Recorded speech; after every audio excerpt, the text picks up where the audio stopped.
Hello everyone, welcome back. It's not been too long since we've seen Canada just play. It was around 30 minutes ago, but we're seeing them again. This time it's around, it's the next round in the lower bracket for them after beating Australia 6-3. They're going to be facing Hong Kong, which have been a fantastic team to watch. I am Azer, and today I'm going to be joined by Dada. How's it going? Hello.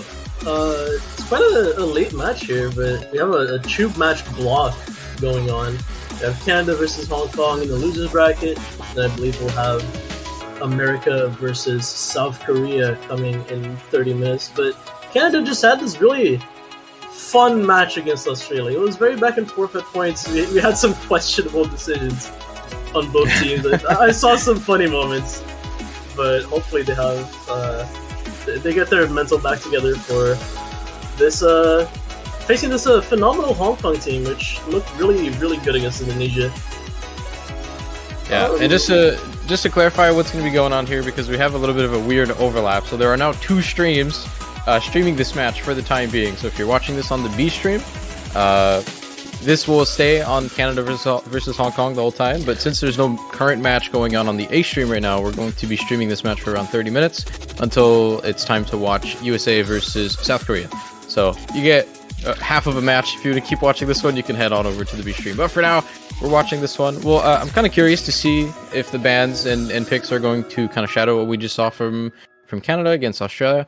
I mean, a lot of these maps are quite fresh in their mind. They did pretty well on most of their picks, so I'm kind of wondering if they changed their game plan going against Hong Kong, because Hong Kong and Australia have very different strengths. They're very different teams. Obviously, it's a similar structure. Like Hong Kong, instead of having one very strong player that everyone's scared of, they have Chu, they have MCY4 and Suwagi, but they're very different players than Emrak and Dummy, so they're going to try and apparently ban out this Nomad 5. I believe that's a repeat ban, if I'm not mistaken.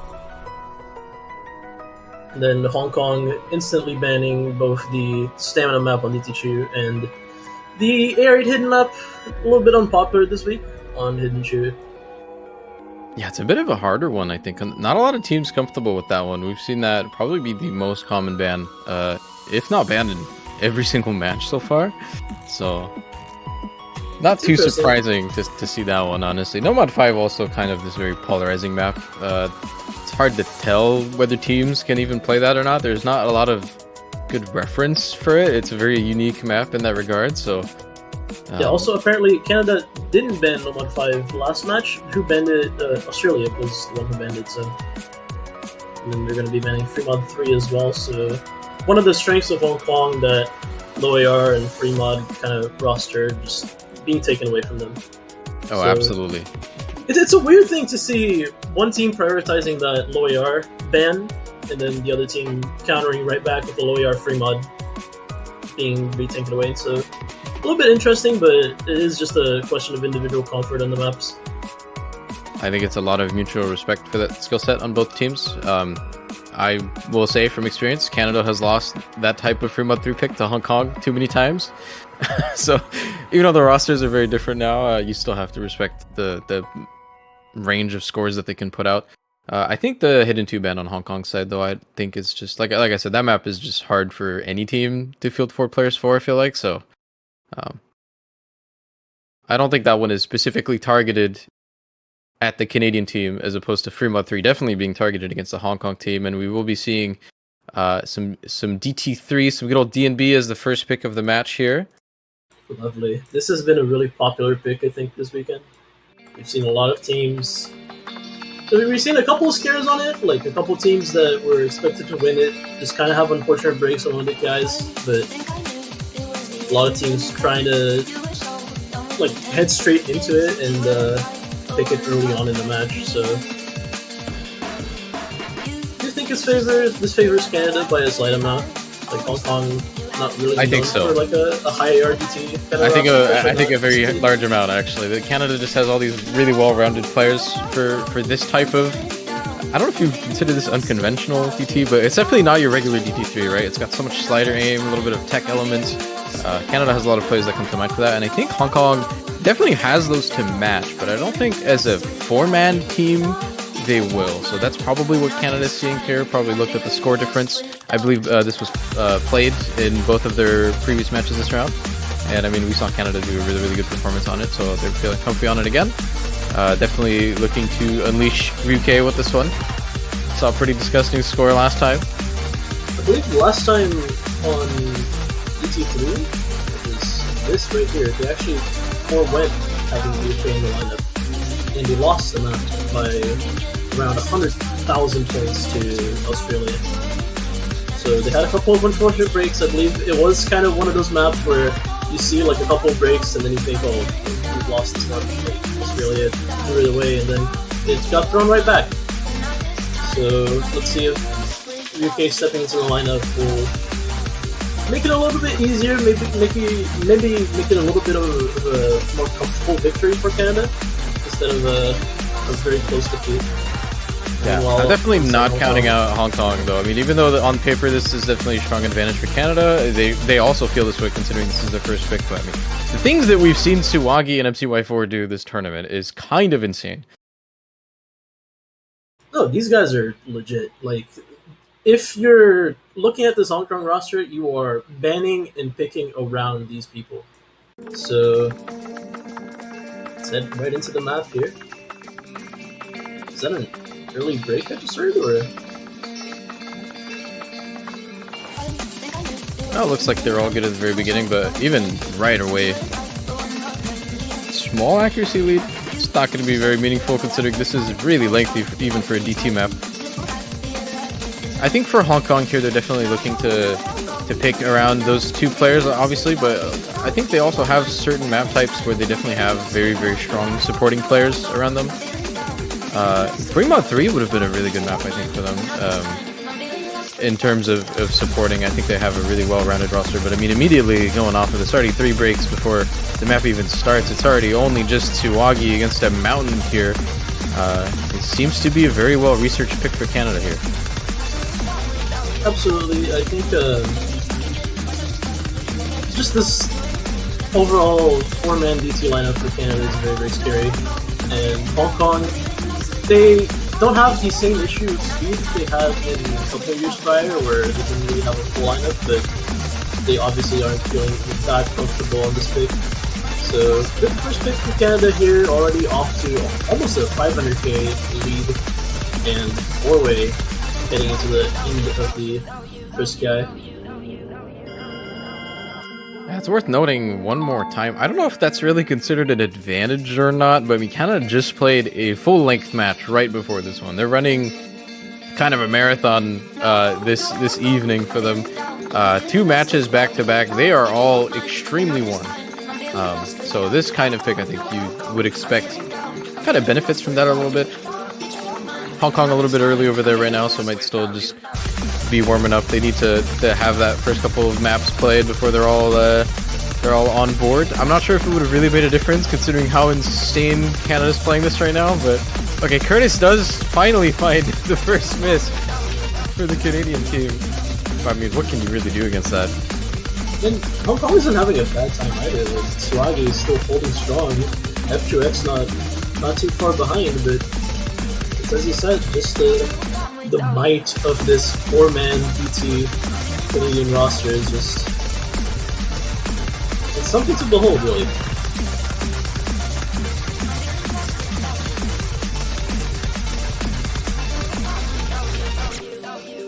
Couple more breaks at the end, not gonna matter though. Suwagi actually breaking the only FC. I was gonna say Suwagi, I mean, kind of as always, we haven't really seen Suwagi falter much at all in any round so far, but not going to get the FC for this one. And somehow, on a DT pick throughout all these all these maps being played for Canada, it's still just Zudi with the only FC, with like a gigantic backpack, I suppose. It looks like there's still room inside that backpack, but pretty respectable performance from everyone. I mean, it looks like Curtis only had one unfortunate break there as well, and that was pretty damn close to a 4-way right off the bat. That's really scary.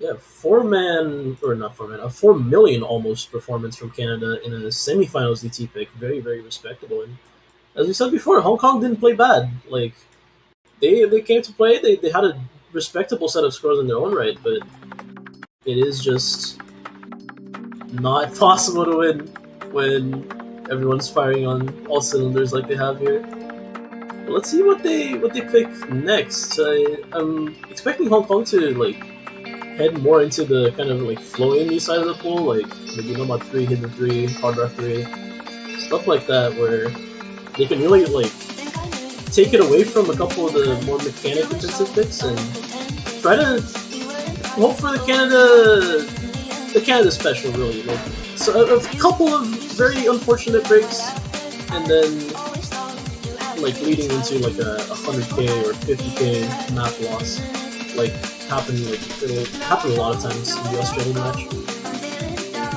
No mod 4, okay. Okay, I'm kind of wondering. Yeah, go for it. Go ahead. It's also like very respectful to go for the mod 4 right away. Like Hong Kong, they've historically always been this very like strong yet underrated roster that is always like a lot of like either mappers or friends of mappers that like play a lot of this like tech stuff. They're just really like specialists on this kind of stuff, and it hasn't changed over the years, even though some of the mappers kind of like stepped away from the game. No, you're absolutely right about them being a little bit underrated on a pick like this, though. They've always been team-wide just extremely comfortable on a pick like this, so I think it's a very smart first pick for them. I think it's still pretty evenly matched here, though. I mean, Canada just did put up, I think, almost 3 FCs on this as they just played, if I remember correctly. But Hong Kong kind of just has to win this one, I think. I'm not really sure what type of map or what skill set Hong Kong is planning to play around in this match. It's pretty hard considering Canada is one of the most well-rounded teams, I would say. And so far this match, they've already kind of flipped their game plan around. We just saw them against Australia just focus on the hidden picks, you know, like they just went for all the Zooty maps essentially. And now immediately they're swapping it up. They're going all the way for speed, so they're able to do that. I wonder if Hong Kong has that same level of adaptability that they'll need, I think, in order to match that. They've proven strong in a lot of picks where you wouldn't usually expect them to be strong in some earlier matches, like the League match, obviously. I believe, despite there not being a single decent play, like even a couple of the more mechanics intensive picks in the aiming side, they proved very, very respectable. But we head into this number 4 here. The early breaks from Zuginator and Suwagi. Two big hitters are down. Okay. So 3 breaks from Hong Kong to start the map on here. Shihara Yuki, K21 and Suwagi all breaking. And MCY4, the last succeeded break from Hong Kong. So Canada with still a 3-way heading into around the quarter of the way of the map here. Interesting to see. A little bit of a shaky early performance from Hong Kong. Yeah, I'm not really sure if it's over yet, though. I mean, this map kind of just never stops. We've seen so many misses on just about any single slider in this. The amount of slider aim that's required is pretty rough. But with those 2 additional breaks, it's looking pretty rough for the team now. Yip does break an FC, but there's still 2 of them on the board. And they're on the side of Canada here at the halfway mark. So looking like a strong... Okay, what is that? Let's just find a miss, but... Still needs to run in the third very, very soon. It's a 400k lead on like 2/3 of the way in. Almost insurmountable at this point, almost 500k now. And well, they have recovered quite respectively, but not anymore, I guess, with both MCY and AK100s. There's just no combo on the board for them, unfortunately. I mean, Shihara Yuki recovered quite well, and they're gone as well. I mean, Ryuk Tech, I suppose, that's what we're looking at here. And Zooty as well as kind of just had that one miss at the very beginning, one of the rare Zooty misses we've actually seen today. And yeah, I mean, this is extremely one-sided for Canada. Interesting that I believe both the players that really stood out last match were this Unity and Ryuk Both stepping up again, right? Brian Kwan now with a break late on the map, so they will yet again occupy the top 2 scorers in the roster for this particular pick, and they will once again win. So early break point coming out from Canada. Quite an awkward situation if you're Hong Kong right now. Yeah, I'm kind of looking at the pool for Hong Kong, and I really don't know what they have available to them that I would give them a clear advantage for in this. They have so many maps that they're very good on, but against Canada sometimes, not just Canada, I mean just against any other, top 4 seeded teams that are so well rounded, it's kind of hard to find an advantage on even on a large pool like this. So I'm kind of wondering what they can pull out here. I'm kind of looking at no mod 3 for them potentially. Hong Kong used to be pretty good at that, and I don't think the same could be said of Canada. That's potentially one of their best maps that they're going to be looking for. We'll see if they decide to go for that, but regardless, for now it is Canada's pick, so we'll see if they want to go for more speed. A lot of it's still on the board, even though DT2 has been banned. But yeah, I think a lot of this Canadian roster is just looking at finally, really just releasing that inner speed demon, and they will go for the speedy free mod. So it's in contrast, as you said, with the earlier match where they were against Australia, so they really couldn't abuse this. But now that they're against Hong Kong, which is historically a little bit less of a DT team, they're trying to just really pull out the stops and just go fast, I suppose. Okay, you gotta go fast. I mean, Hong Kong, this team, they can upset you in very interesting picks. Like, if you just give them an inch, they'll really just take a mile. Oh yeah. I'm not sure if we've seen this map played yet. I think this might be the first time. I haven't seen it personally. I've watched almost all the matches, but it might have been picked in, say,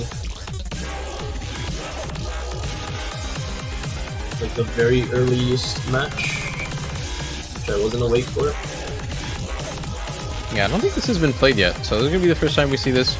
The speed pick on the stream this weekend. It's kind of more of the same. This clocks in at 250 BPM. Lots of slider, not really slider aim, but it's just really fast. I'm not really sure how you would describe this map. It just looks like a regular 180 BPM map with a bunch of triples, but much faster. It's extremely dense. Imagine you took a light tech map, something that kind of it vaguely centers around kick sliders and kickslider jumps and some triples, some tapping, and then you just rate change that to 250 BPM. This is basically what this map feels like. It's very unrelenting. Going to be seeing a couple of new players step in, seeing Nezzer for the first time, as well as iReady. A little bit of a curiosity. I think Nezzer was he sent out a tweet, I believe 2 or maybe 3 hours ago, saying the train that I needed to take is late. Does anybody know a way to get back home for my match in an hour and 30 minutes? So well clearly they found a way. Too warm. Might not be too warm. Might be a little rusty still. A little bit cold, but hopefully he has a good time. Couple of over mods on the board for this one. 2 hiddens on the hidden main players in Canada. Not too surprised at that one. But F2X running the double mod on this one. I was probably looking at F2X being the main carry on this map for the side of Hong Kong, but with 2 mods, it adds so much more difficulty here that I'm not sure if we're really going to see that.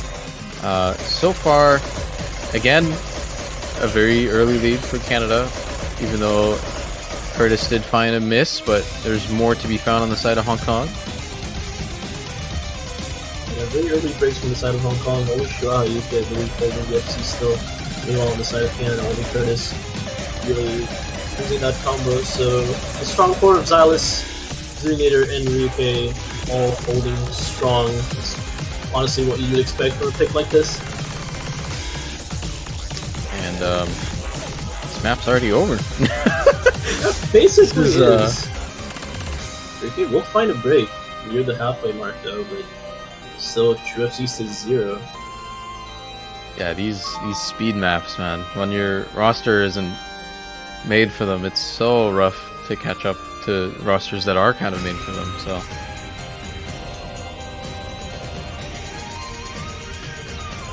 Tracks missing. A little bit of the slow part coming out of a break. Always a tough time to regain focus, and sometimes you do slip up a little bit, but just phenomenal performance from Canada. We're seeing almost a 1 million lead. Let's see if they hold through the ending here. Density spikes up a lot. Value for breaks. Stretches in Canada not holding strong as Zaz will find a break of his own. Zudinator still holding that FC undefeated, but will finally drop. So no FCs on the board for Canada. Curtis no longer holding that recovery combo, but still, they did more than well enough with almost a 1.6 million victory. It does look like Xylus did actually get an FC. That might have been a client miss, but wow, that is a point gap if I've ever seen one. That's almost a 1.6 million gap. They could have 2v4'd them. That's kind of insane in semifinals. It's scary.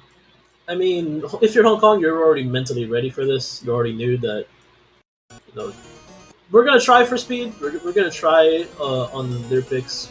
They're obviously gonna go early on, starting with speed. But if we don't get it, we just gotta mentally reset and move on and try to find our points somewhere else. And this is what they have to do now, as they'll try to get their first point on the board, confirming their pick. Which, if I was Hong Kong, I would either go for a very gimmicky type map like Fremont 4 perhaps, or as I talked about previously, the flow aim element where there's always a little bit of an inconsistency that a lot of players share, like Hidden 3, Hard Rock 3, Nomad 3. So let's see what they choose. Yeah, we're not really... I don't think we've really seen the side of Hong Kong here that managed to take 4 points off of USA the other week. So still looking to wake up in this match a little bit. They do end up going for Nomad 3 as mentioned earlier. Alt's typically very, very good for this team. Very, very underrated. So if they do something good, it's gonna happen now. Yeah, very much expected pick from Hong Kong here. Tsuagi, M2I4, Shirayuki, all phenomenal alt players in their own right, and I'm sure the fourth player will also be a decent player on their own right, like E21, or maybe even CLP stepping in. But you know, you gotta get in somewhere, and I think this is kind of a play that you're just hoping for a little bit of a consistency faltering from Canada here, where I'm just hoping for a couple of unfortunate breaks. I'm wondering who will be the fourth for Canada. I'm wondering if we'll see Sari. I'm wondering if we'll see another sighting of Yip. That might be also a good shout, but their fourth player remains a mystery. Nomad alt for Canada is notoriously a roster that has a difficulty putting in a fourth player for this. It's not like nobody can play this kind of map, but they don't really have a full roster that's like good at this and consistent at this. So again, like I said, if Hong Kong is going to win a pick, it has to be this one, because I'm not sure what else there really is. With the way Canada's playing right now, it's kind of a daunting task to even take one, it seems. But yeah, I kind of have good hopes for Hong Kong on this one. You know, I'd say Hong Kong, you know, they gotta get their head in the game. It's a hard match already, but I've seen extremely large collapses in this OWC, and it could happen again. You never know.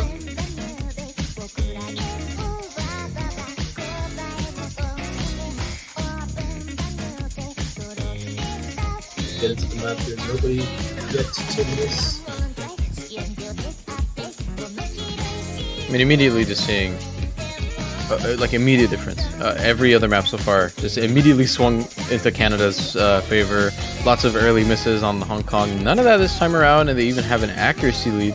Looks like Ryuke struggling a little bit in accuracy early on, dropping around 4%. We're about to get into one of the first hardest sections here, so we'll see if anything changes. Who will bite the first bullet? I think we're going to be looking at the end of this section for the wheel breaks, when the wiggles really get nasty. But Swaggy, first break in the lobby. Still not a big deal, still very early on the map. The map's quite long. Plenty of stuff still to happen. I believe we'll swing over to Canada by the end of this first guy. Here we go. Couple of funky wiggles. Nobody tripping up on them yet. Swaggy missing again. Still, not as big of a deal as it could have been. If you want anybody to miss on Hong Kong, if you're cheering for Hong Kong, Swaggy is it. It's the least meaningful combo right now.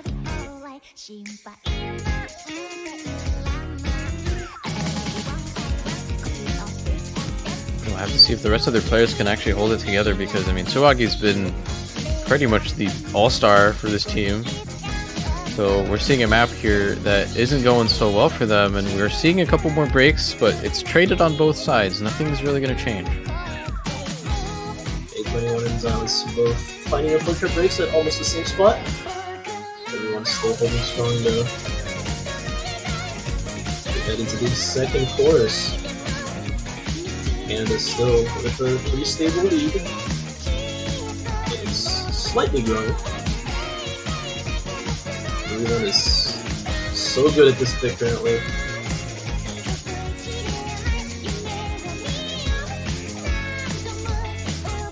Oh, but Shirayuki finding an unfortunate break at the end of that chorus. So that will really open up the door for Canada, as if it wasn't open already. SUI4, the only FC remaining for Hong Kong. Meanwhile, Canada, still 3 FCs, Zuniator, Reversion, and Ryuke as we head into the almost solo section. Zaz breaking again, but he wasn't an FC, so still, Canada roster holding strong through this pick. You know, it's easy to look at this through, like, a different lens. I think you're probably looking at this and like, oh, Hong Kong players are getting a couple of misses, but, like, why aren't Canada players getting any? Like, this is kind of an insane run for them so far this match, just finding 2-3 ways on that. Okay, they actually do find a couple of... There we go. Both Rupert and Ryuke breaking on the end of that solo. Really breaking on the jumps. We've seen a couple of unfortunate breaks here, but everyone holding strong. Well, it's just M2I4 and Zuniator holding FC, but Shirayuki, Zalus, Zuniator also finding that reset, so no more combos for Canada. M2I4 still with a meaningful combo of his own. Almost an FC, not an FC. So if he holds, the lead will swing back over to Hong Kong. And Swaggy also with a phenomenal recovery combo, supporting that. Is there enough map for the lead to swing back over it? Shirayuki misses, but it's straight out by reversion. If they hold, though, they have to hold this. Oh, Tsuwagi finds a miss! Swaggy finds a set of really painful chain misses. No, I don't think it is. Tsuwagi at the end. Oh, man. Would it have been enough, actually? I don't even know. I don't think it would have. I think it would have been very close at least. So, Tsuwagi's break at the end was unfortunate, but phenomenal play for MCY4, almost bringing that score back and getting Hong Kong that first point, but it wasn't meant to be. Canada, no FCs, but a phenomenal team performance of their own right, and they will find that second break point. It's now 4-0. It's their pick. All right, and to move on from that, just to point out, the USA-South Korea match will now begin on the mainstream. So if you're watching on the mainstream, farewell, go enjoy that match. If you want to keep watching Canada versus Hong Kong, we're still live on the B stream with this match. The way it is right now, we're not going to be live for much longer. Canada is looking very, very strong. While Hong Kong, they still haven't found a way into this match. They really need to figure out that Canadian roster. Maybe try to crack them in a little bit more of an easier map. But they had the right idea. They had the right idea with Nomad 3. It almost worked. A couple of unfortunate breaks really didn't let them keep that, but you know, Canada's just gonna go for speed again, no? Canada's just gonna go for DT1. Yeah, that kind of counts. Yeah,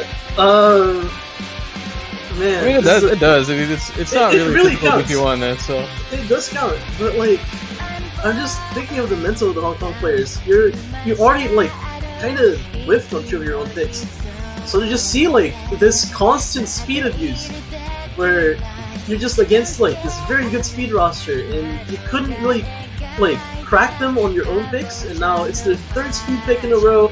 Like, you know you have a very, very small chance of any... Like, this is a mental beatdown.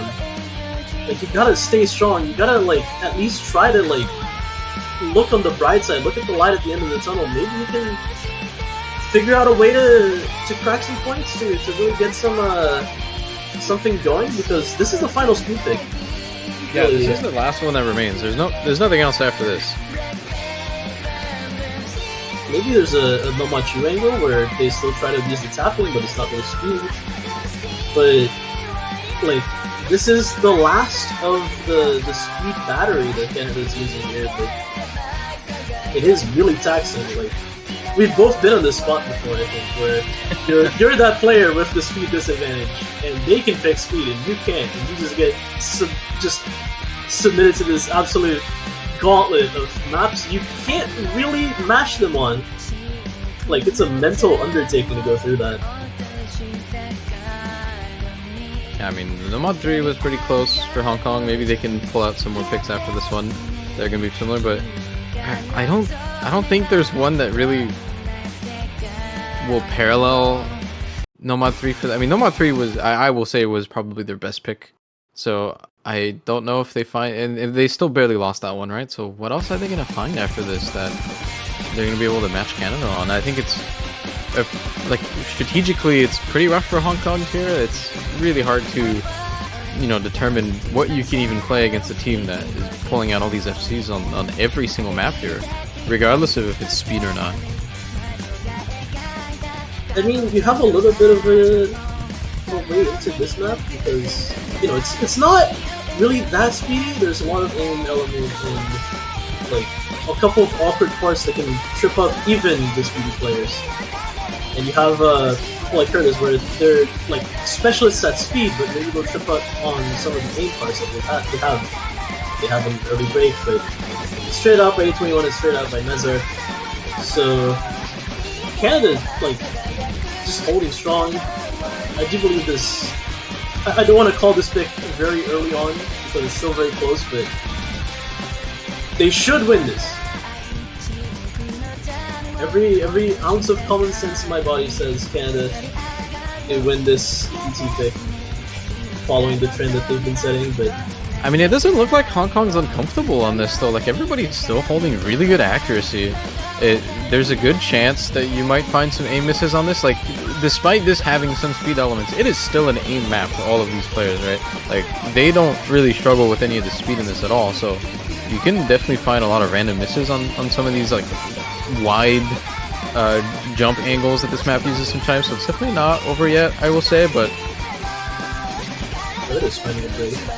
So, not an FC, it wasn't an FC already, but a meaningful combo breaking, but it's straight up by A21 on the wide angle jumps.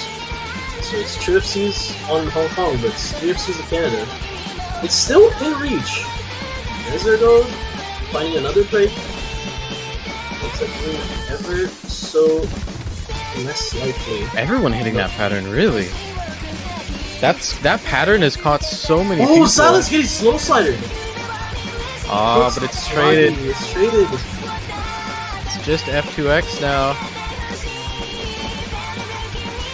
Been here before, it's familiar territory. It's just Zudi and Ryuke doing the Zudi and Ryuke things.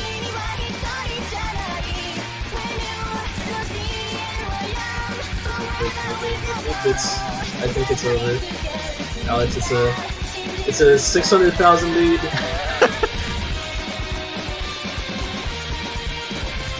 Oh, F2X will be breaking that FC, and so will Ryan, but Zudi yet again, like maybe Zudinator wasn't really known for this kind of like speedy performance. They were always like a more well-known like AIM HDHR player. They have like very decent tech mechanics, but like they really showed up to the speed roster this year, and they've really contributed quite a lot.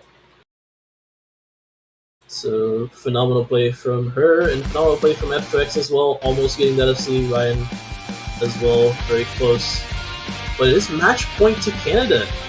It's match point to Canada. It's not their pick, so won't be looking to close it out theoretically, but Hong Kong. Okay, this is their last stand. It's their last stand in the tournament that they'll choose to die on the Final Fantasy XIV hill. I mean, I can kind of see this work. Yeah, this is probably their best shot. When you look at it, it's like this is so long. It's very consistency based. Not to say that Canada's been inconsistent, but like nothing else is really working. You know, like it's pretty tough.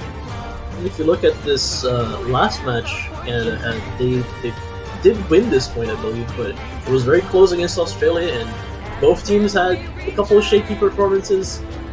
I believe Xylus didn't have a phenomenal time by the end of the map, but they still managed to come out with a win. But it wasn't an unbeatable score from them, so Hong Kong might be able to get at least 1 point. Meanwhile, Canada will be they'll be swapping out Ryan. Rupert will head in, and they'll swap out Curtis for Yip.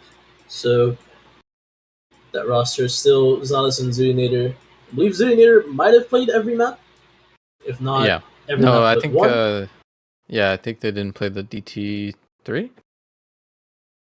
No, they played the DT3. DT3. They then maybe DT3. Maybe it was every map then. Well, regardless, you're gonna find some even mods on this one. I mean, maybe we've seen this map be pretty hard on Hard Rock. I think actually when this was played versus Australia for Canada, I think Zudi did find a miss on this one. So might this be one of the only maps where there's a potentially visible weakness here?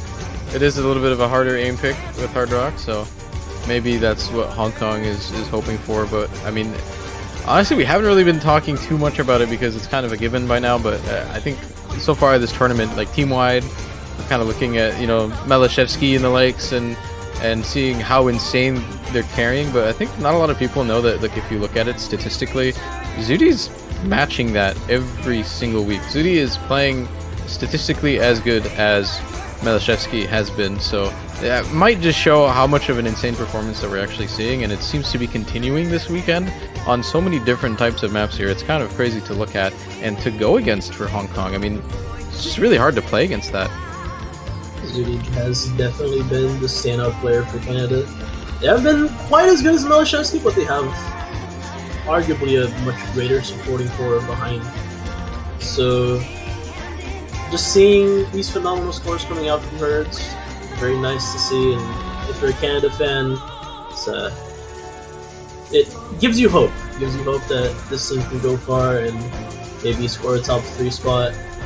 But we should talk about this match, as it's still very much in play. F2X finding the first break on that hidden hard rock, while everybody else is holding combo.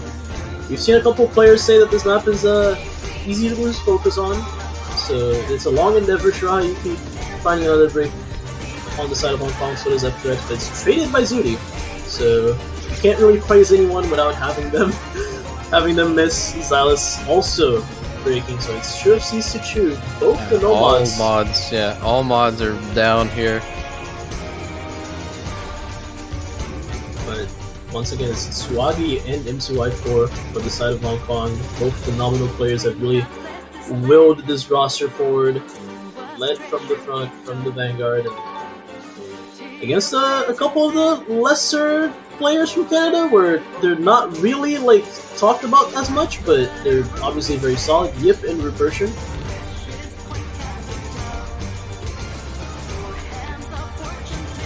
And they're all still holding. The lead is stable towards a little bit sided towards Canada, but still everyone's game. Yeah, these Nomad players on both sides here are just going to be super crucial. This map is really easy without any mods, so it's kind of expected that you're seeing this if you're playing at this level, right? So I think this map ends up mostly played by people on the mods. It completely dooms your team, I feel like, if you miss on one on this. And we've seen a lot for some reason. I think a lot of teams just, like you said, maybe it's hard to focus on this type of map for whatever reason, but I don't know. I think it's extremely straightforward with no mod. You're looking at these people to keep their scores for sure, I think. So then you're just looking at the modded players who all have essentially the exact same score as well. Shared combos, shared accuracies almost, and the lead is still dead even, so it could swing at any moment here, anytime the focus slips up. So I think it was a very good shot from Hong Kong to put their like very good players on the no mod, but that's Swati and Yip both finding breaks on the second guy section. Also Xalis. Okay. So the lead will swing over to Hong Kong side, I believe, momentarily, as MCY4 holds, but F2X trading the Xalis breaks, so it's still almost even. As we head We're at the very end still. I mean, last spinner. what's happening here? Like, is it gonna change? F2X does find a miss at the end. Hong Kong needs, I think, Canada to break on this last Yip. part. Yip breaking, spin to win, perhaps. It's in reach, but it's not enough. Oh, it's not enough. 6K? Almost 7K? No, 5K. I can do math. 5K point difference. It was almost, once again, by the end of this free mod 1, it was a very similar situation, the Australia-Canada match. Canada almost, with a couple of late breaks, threw it away, but they were able to confirm their sweep. So Canada will be moving forward, sweeping Hong Kong 6-0. Very good performance from, I think, both teams. Hong Kong didn't really get a shot to play this match, but it's because they're just not favored on the speed, and Canada just really abused that to its fullest potential, I think. But on the maps that they did show up to and were picking, they had a really good shot of scoring a couple points. Just unfortunate breaks coming their way, and unfortunate to go out on the sweep, but they can still be very proud of what they've accomplished. I think Hong Kong was a phenomenal run this year. Bad. They didn't even play bad, honestly. It's just so hard to go against that. I'm a broken record right now, but that was a really good match played by Canada. I think you're going to see a lot of those map scores being up there on the leaderboards this weekend. That's going to be, unfortunately, the end of the tournament for Hong Kong, though. Again, I think performed about on par with expectations of their final placement. Maybe not, the sweep was a little bit unfortunate, but again, what can you do? Meanwhile, Canada is moving on to the finals weekend. I believe this is it for this weekend of Canada play, but they'll be moving on to the finals weekend where they are waiting for the other losers bracket matchup, which they haven't played yet. It's China versus Russia.